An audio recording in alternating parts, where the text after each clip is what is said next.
Nearly 600 years ago, England was torn apart by a series of bloody battles for the throne. In just 30 years, the crown changed hands 7 times. Tens of thousands were slaughtered. It was one of the most turbulent and violent periods in British history. It's known as the Wars of the Roses. The most infamous story in the entire blood-soaked era happens 20 years after the Wars of the Roses begin. The slaying of 2 innocent young boys. The princes in the Tower. In the late summer of 1483, 12-year-old King Edward V and his 9-year-old brother Prince Richard are murdered, here at the Tower of London. It causes such outrage, such hatred, that it topples a king and brings down the longest ruling dynasty in English history. The man responsible was almost certainly the prince's uncle, Richard III. This is a controversial and bloody tale in which Richard is usually portrayed as the evil, homicidal hunchback hell-bent on stealing the crown. I'm going to show you a very different version of history, one in which the prince's death is far less simple, far less a comic book story of pure evil. Because the truth is, these deaths were the result of a violent clash of events and personalities that took place over a 6-month period, in which Richard's options narrowed to just one. Because in this world and at this time, the princes had to die.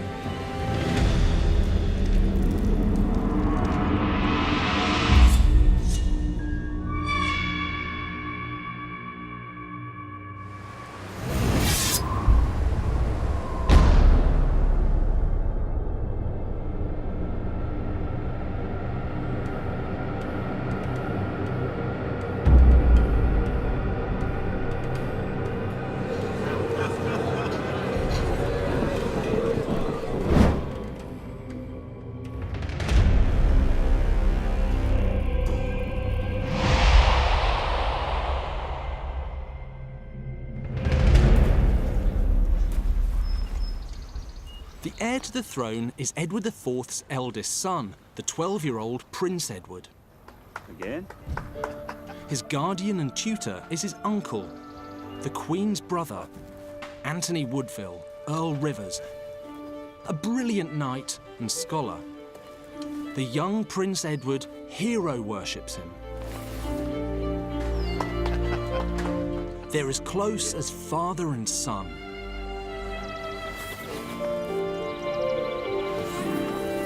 On the 14th of April, 1483, 5 days after the event, Rivers finally receives the terrible news.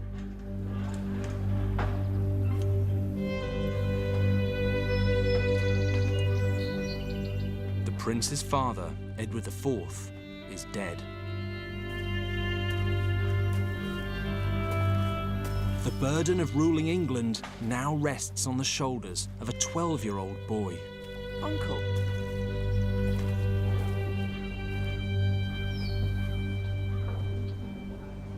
Though he's yet to be formally crowned, The king is dead. the young prince is now King Edward V. Long live the king! But Edward will never have a coronation. In less than 4 months, he and Rivers will both be murdered.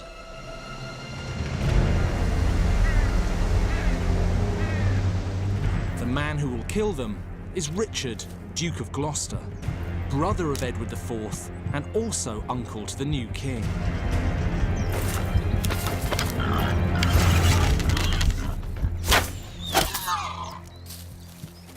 But in spring 1483, Richard is the total opposite of the hunchbacked Shakespearean baddie we've all heard of. Yes, he has a slightly curved spine, but he's also an English hero and a brilliant soldier. Richard's tamed the rebellious North and crushed the Scots for his brother Edward IV. He's been admired and trusted by his men and by the King of England.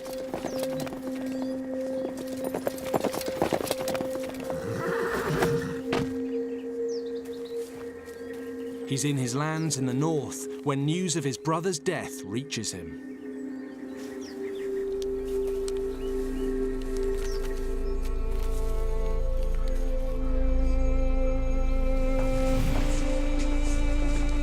When Richard hears of his brother's death, he comes to York.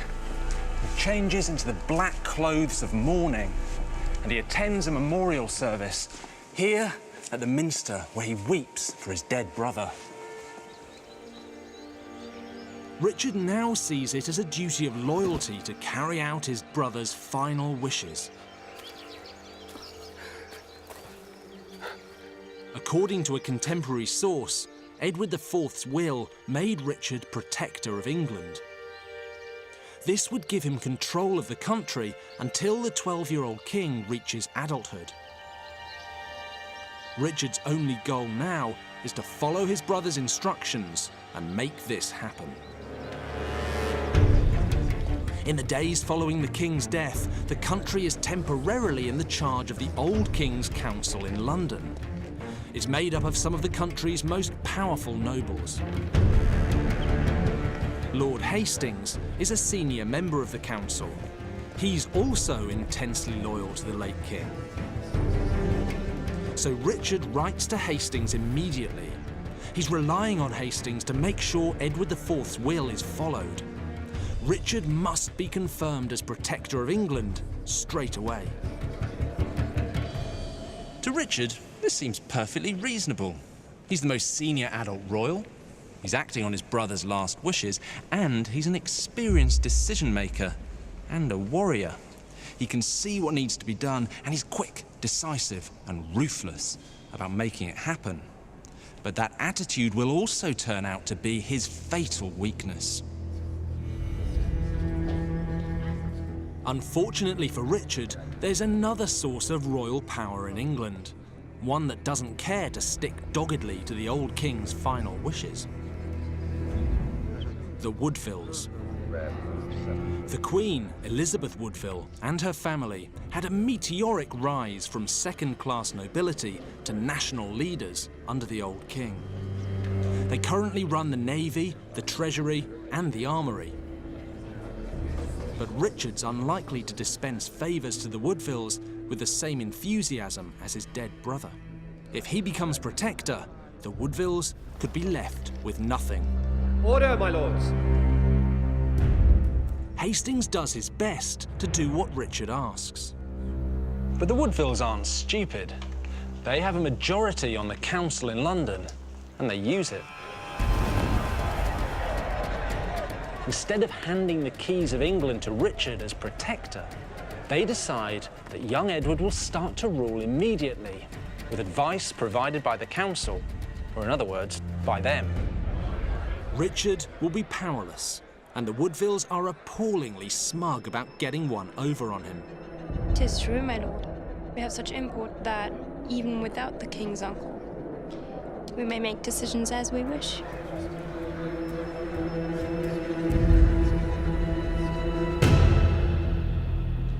From Richard's point of view, the Woodvilles are disrespecting the authority of his royal blood. These are not the sort of people who should be in charge of the new king. So he has two choices. He could suck up the disrespect, or he can do something about it.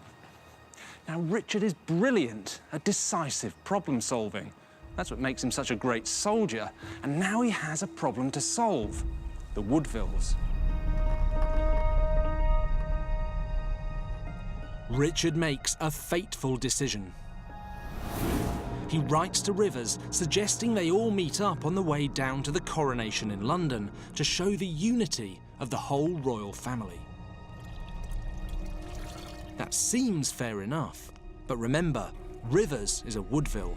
To Richard, they are now the enemy. Richard waits for them at Northampton with his right-hand man, Lord Buckingham. Your Grace.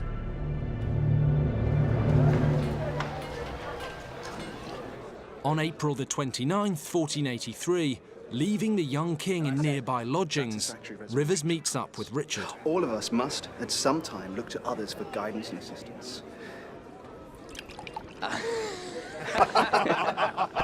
He finds him, with his friend Buckingham, in a very convivial mood.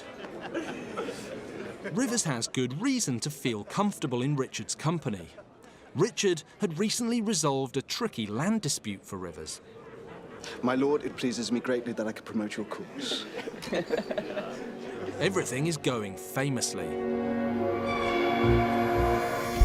Gentlemen, good night.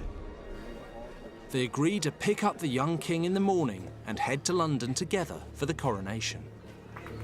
Until the morrow.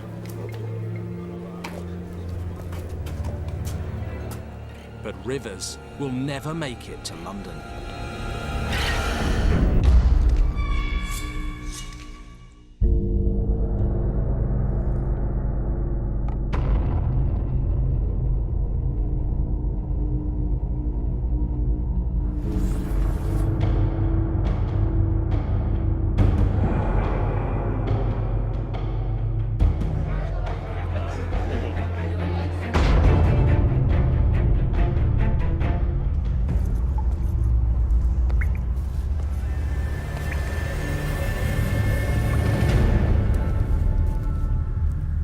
Richard believes he's trying to do the right thing, acting on the wishes of his dead brother, Edward IV. In reality, by arresting the new king's uncle, Lord Rivers, one of the hated Woodvilles, Richard started down the road to disaster. Along with his henchman, Buckingham, Richard meets his nephew, Edward V, at Stony Stratford. Your Grace. When it comes to his nephew, Richard's on uncharted territory. He spent most of his time taming the north for his brother, but Edward spent much of the last 10 years in Ludlow. So when they arrive here at Stony Stratford, they may be uncle and nephew, but in reality, they're as good as strangers. We are all of us most grieved by the passing of our right and noble king. I bring further grave news, Your Grace. It concerns your uncle and his company, and his foul responsibility in the passing of your father. Richard claims Rivers and his allies had a hand in the death of the young king's father, Edward IV. The Lords Rivers and Grey cannot stand at liberty in the face of their great treason. This argument doesn't go down well with the young prince. My uncle is no traitor. Edward's loyalties clearly lie with the Woodvilles, and Rivers in particular. To the young king, it's not Rivers' actions that look dangerously traitorous, it's Richard's. It's easy to look at Richard's behaviour and see the seeds of tyranny, the arrests of Rivers and Grey, taking control of the young king. But actually, it turns out that it's not that simple. The truth is revealed by an extraordinary book unearthed 80 years ago here at the Lille Bibliothèque in France. And this is it. This is the only contemporary copy of a book by an Italian scholar called Dominic Mancini. And when it was discovered in the 1930s, it profoundly changed the way we think about Richard. Because Mancini is in England during 1483, so this is pretty much an eyewitness account, and it's an incredible privilege to be able to read it. The really interesting bit is here, because Mancini says that according to the common report, Hastings, who he calls Astinco, had advised Richard to come to the capital with a strong force, 40 Manu. He said that if he did so, he'd be able to avenge the insults done to him by his enemies. And he said this would be easy if before coming to London, Richard took the young King Edward into his protection, curam, and under his authority. So Hastings is basically telling Richard to imprison Rivers and Grey and to snatch the young king from the Woodvilles. And that is big. Because far from secretly planning to become a tyrant, Richard's actually following the advice of one of the most respected and senior nobles in the land, and the best pal of his dead brother, Edward IV. Of course, it's unlikely the young king knows any of this. It must look like Richard is pretty much committing treason. For your protection, we must return with you to London.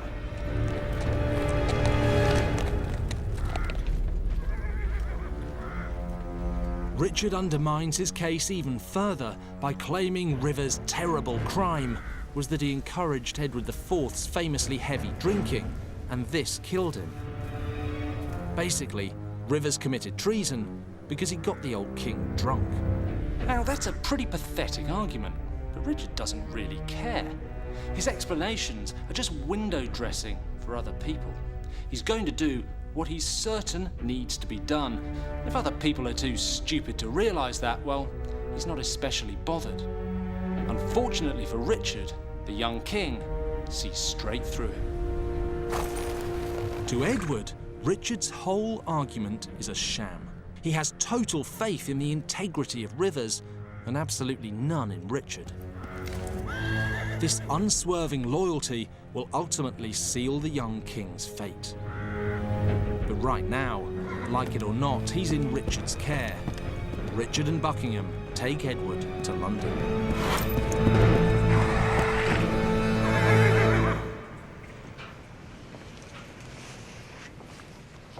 Richard knows he has to restore some sense of normality, particularly because May the 4th, the day they all arrived in London, was the day originally scheduled for young Edward's coronation. Well, Richard's actions have clearly blown all of that out of the water.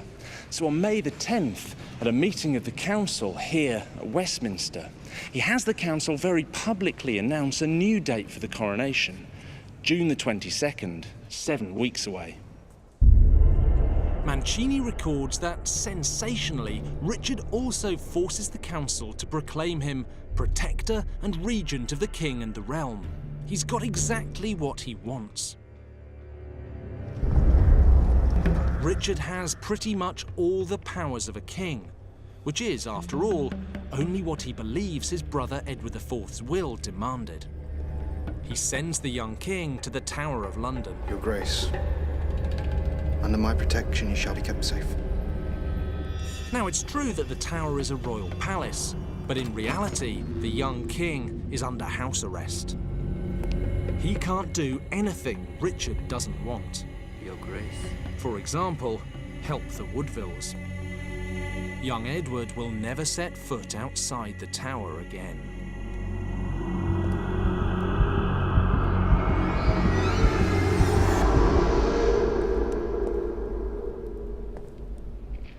Keep him free from harm, Your Grace. There is, however, a catch to Richard's new powers. The council put a 7-week time limit on them. They cease on Edward's coronation. They clearly have serious reservations about Richard's behaviour. This is the core of Richard's problem.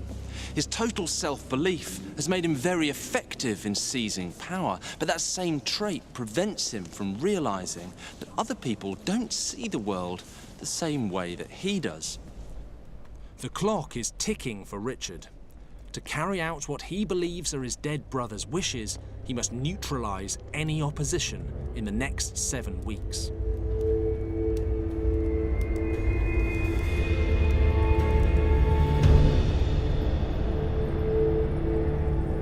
Richard needs to move quickly against the Woodvilles, starting with the family patriarch, Earl Rivers. Rivers is the man closest to young Edward, and that makes him Richard's most dangerous adversary. Now, fortunately, Rivers is locked up at Sheriff Hutton Castle in Yorkshire, but as soon as Edward's crowned, he's guaranteed to release Rivers. Rivers will make very sure that Richard's protectorate ends. So what started as a mission to secure his brother's legacy has become a grim and bloody fight for survival. He must now do whatever it takes to stop the Woodvilles from sweeping back into power and sweeping him straight to the scaffold. Of course, most of Richard's problems would go away if Rivers should die for any reason.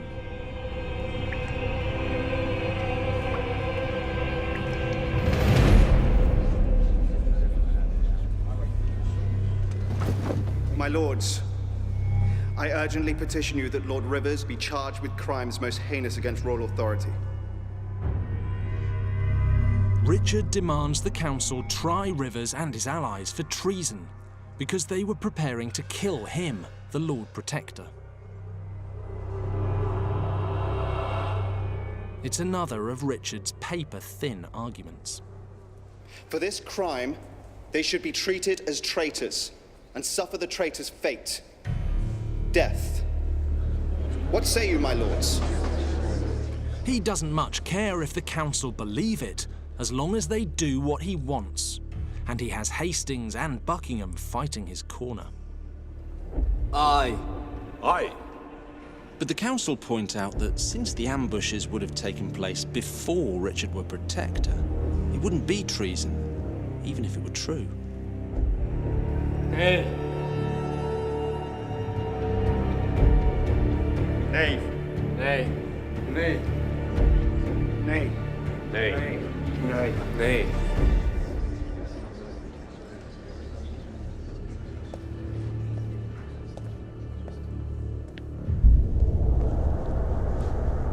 But it's obvious that many on the council simply don't believe him. And that's hardly surprising. After all, Richard's locked up a senior noble, snatched the king, and forced the council to give him a protectorate. It's no wonder that, from their point of view, he is starting to look a little bit dangerous.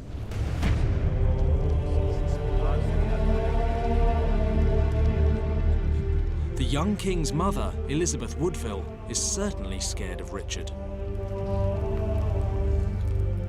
She's fled to the sanctuary of Westminster Abbey with her children,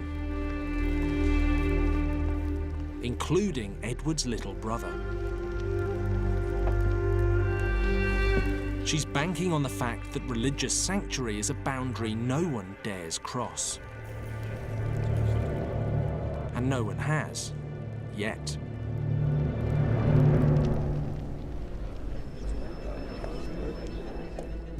June the 9th.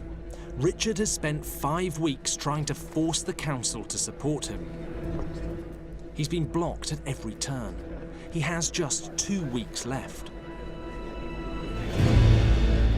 If he can't get Rivers, he's going after someone more vulnerable. He wants Edward V's little brother, 9-year-old Richard. My lords, the Prince Richard, Duke of York, must be released into the care of the Protector, so he may attend the coronation.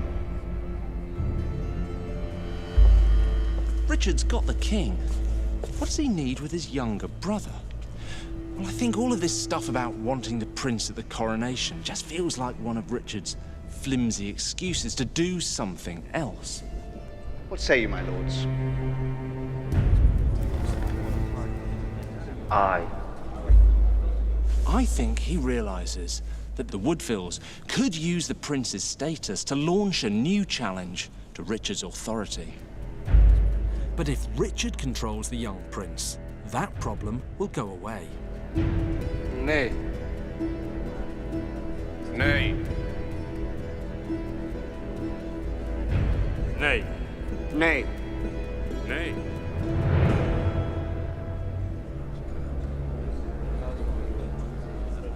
Hastings has been totally loyal to Richard, but this is starting to feel like treason.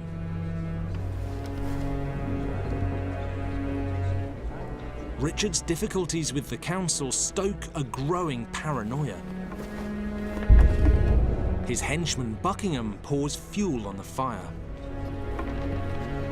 He says Hastings is in secret meetings with Richard's opponents. There's nothing to suggest Buckingham is telling the truth, but that doesn't matter to Richard anymore.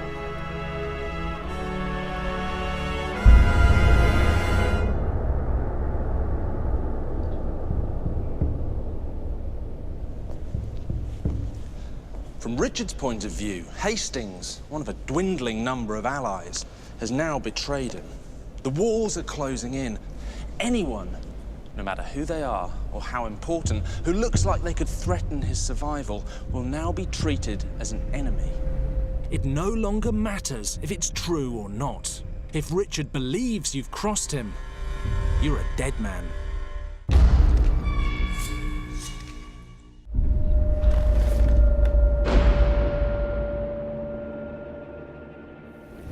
Nay. Nay. Nay.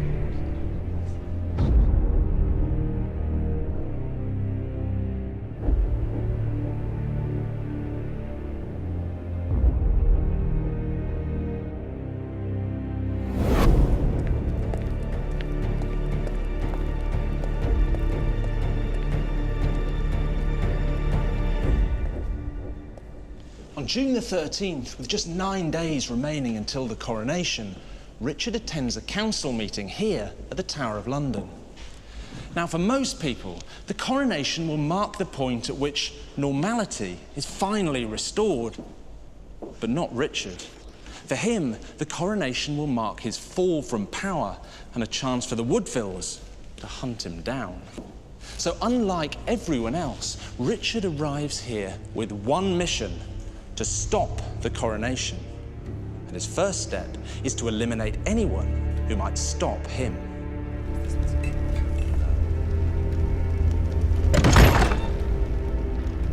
My lords, God give you good day. Please, join us. Please, be seated. Richard has called a much reduced council meeting. He's included his staunch ally, Hastings, which is surprising, considering Richard now suspects Hastings is working against him. The meeting starts well, but Richard's about to make another appalling decision. My lords, I must briefly beg your leave.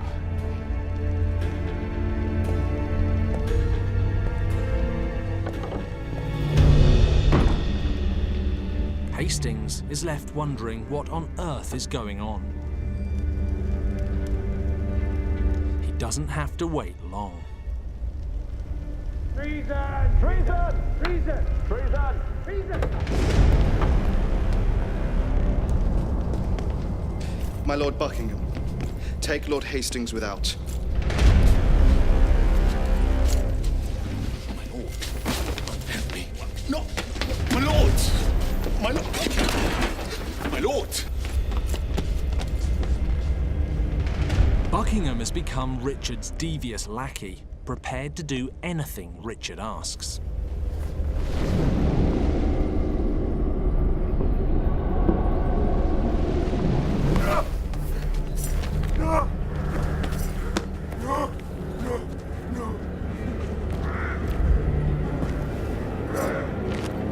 Hastings is executed in the yard outside.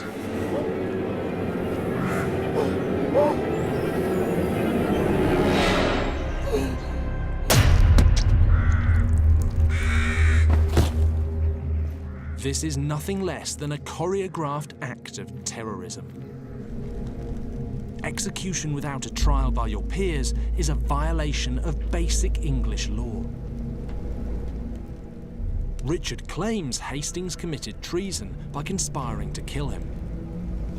Treason is abroad in this country. We shall suffer no more of it.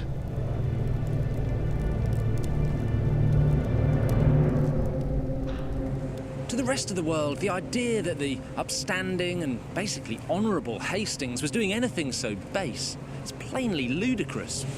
But Richard's back's against the wall, and he's not thinking like the rest of the world.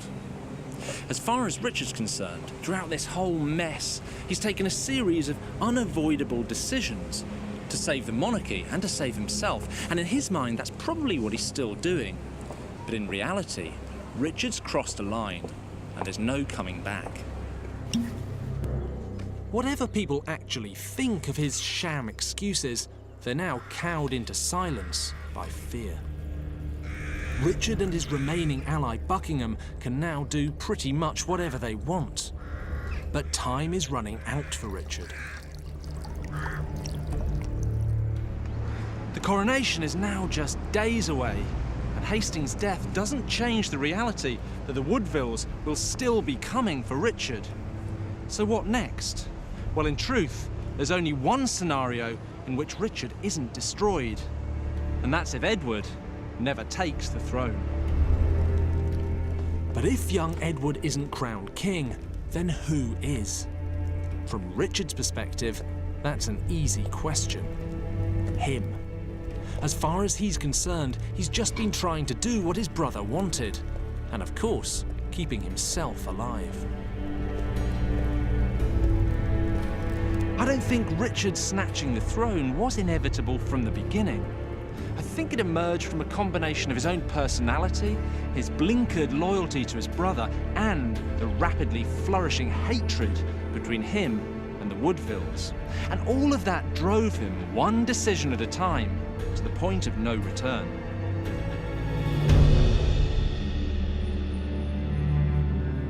On June the 16th, 6 days before Edward's due to be crowned, Richard moves against the young king's mother, Elizabeth Woodville. She's still sheltering inside Westminster Abbey under the powerful laws of sanctuary.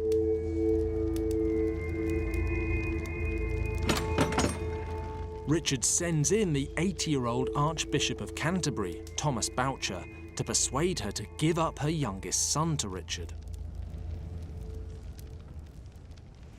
Elizabeth's staying at the abbot's house here at Westminster Abbey.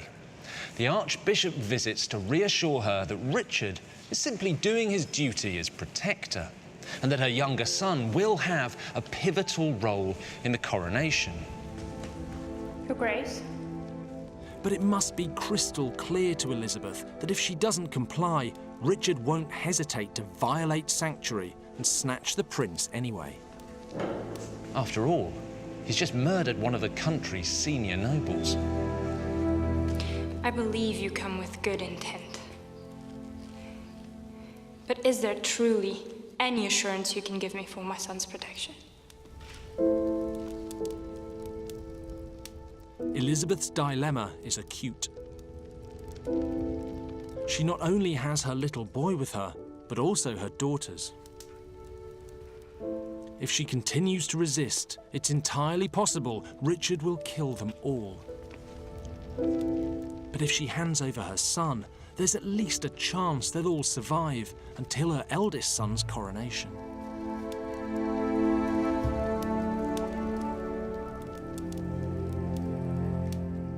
Elizabeth folds. She hands her son into Richard's care.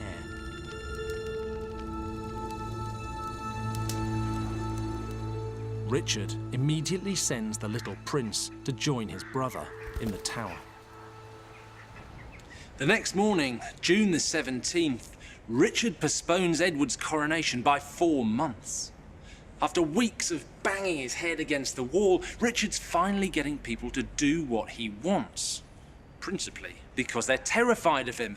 Everyone's living in fear after Hastings' murder, and there are rumours that Richard's bringing 20,000 men south to London. No one dares to stop him.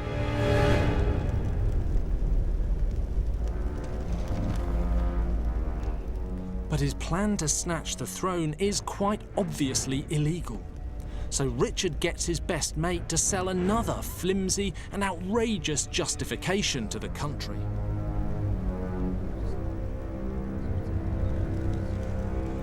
On June the 25th, Richard's ally Buckingham strides boldly in here to the Guildhall in London, and in his wake comes a party of lords and knights he's clearly assembled himself. Now he makes his way here to the east end of the hall and climbs up on a raised platform to address his audience. And he repeats a sensational and very convenient rumour that's been doing the rounds for the past few days. Edward IV's marriage to Elizabeth Woodville was invalid.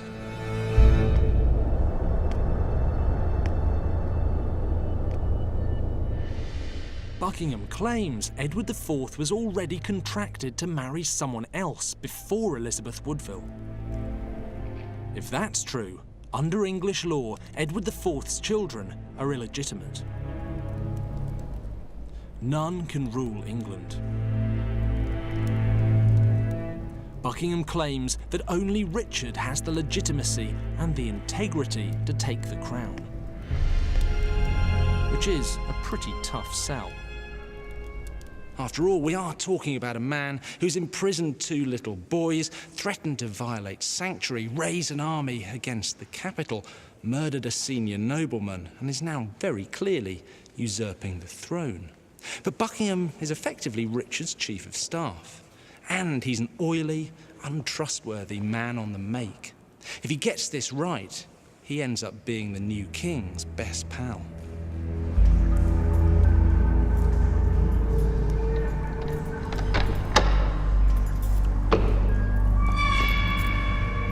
On the same day, Richard finally deals with Lord Rivers, one of his most dangerous Woodville opponents. After more than 2 months in prison, he's convicted of treason. But it's a sham trial, of course. Rivers isn't even allowed to speak.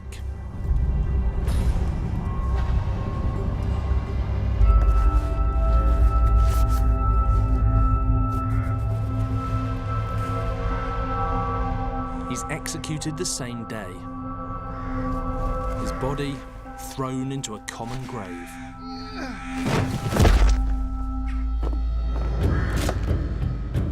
With his main opponents dead or neutralised, the throne is Richard's for the taking.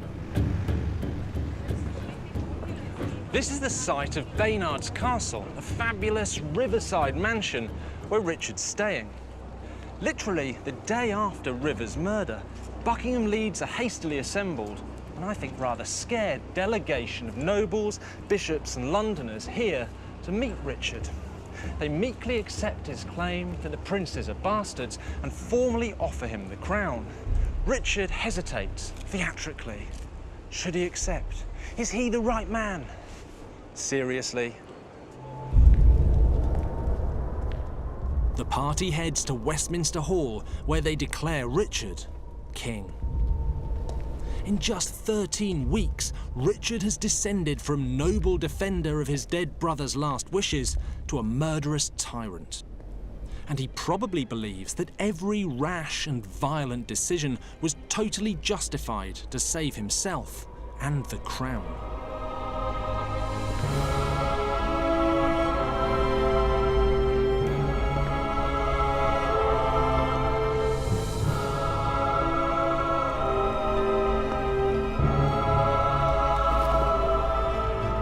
But of course, Richard's not the only one with a claim to the crown.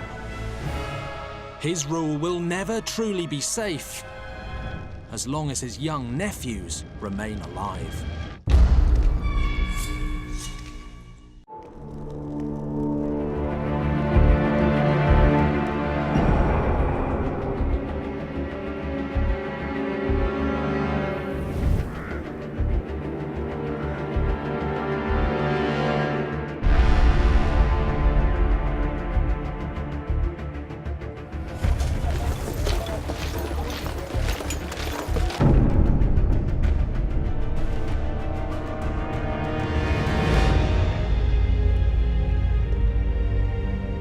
July the 6th, 1483, only 3 months after his brother Edward IV's death, Richard, Duke of Gloucester, is crowned King Richard III of England.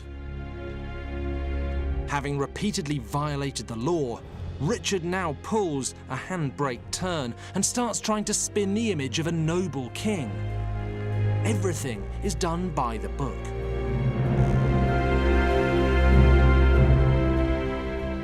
Buckingham's unflinching loyalty to Richard earns him pride of place as Master of Ceremonies.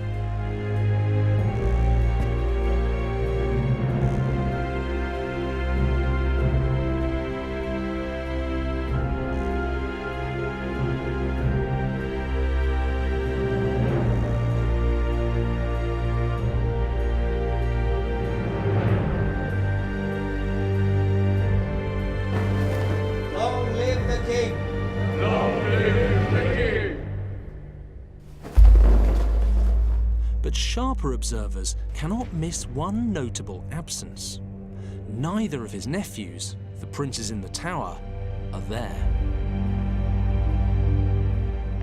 The two princes have been seen playing here in the tower grounds, but on July the 9th, 3 days after his coronation, Richard dismisses all of their servants.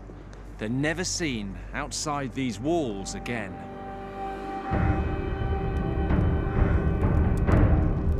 Richard has them under close arrest. But he doesn't seem to have worked out what to do with them.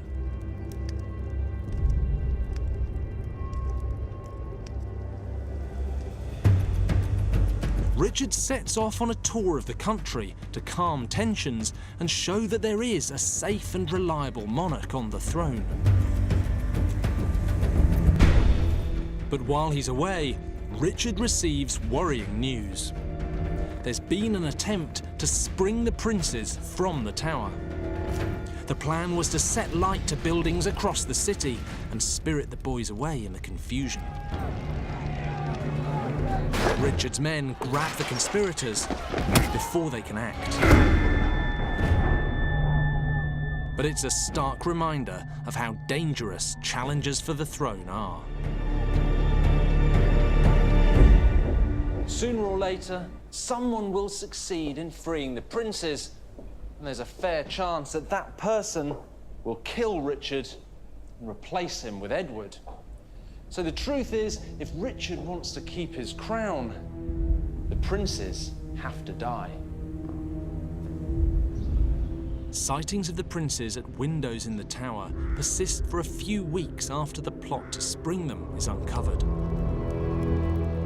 Edward's physician visits the princes and reports that the young king is preparing like a victim for sacrifice. He's taking daily confession, believing that death is coming for him. He's right. By early autumn, the princes have simply vanished. There's no reliable record of their death. No bodies are found and no one is put on trial. But by September, almost nobody believes they're still alive.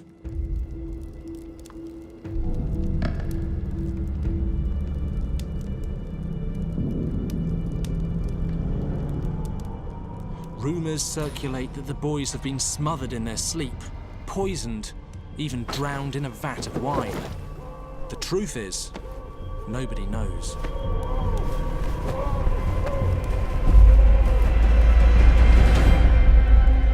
The one thing we can say for certain is that the person who benefits most from their deaths is Richard.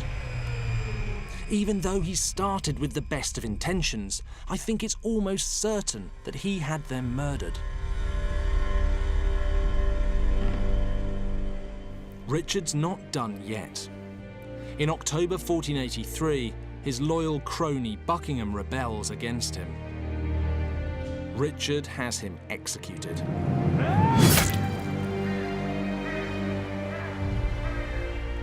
Richard will be the last of the Plantagenet kings that have ruled England for more than 300 years. Richard's nephews were pretty much the last of the line. Now, he is truly alone.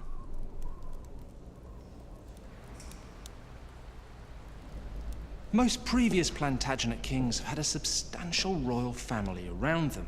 Brothers, uncles, cousins, nephews, someone to keep the royal line going. But apart from his own son, Richard III, the 14th Plantagenet, has pretty much no one. His misguided attempts to secure the power of his own dynasty have ended up wiping them out. And along the way, he's been transformed from an English hero into a paranoid child murderer. All in just 6 months. Next time, the Wars of the Roses come to a bloody end as Richard III meets his fate. He's brought down not by a king or a nobleman, but by a brilliant and politically astute woman, Margaret Beaufort.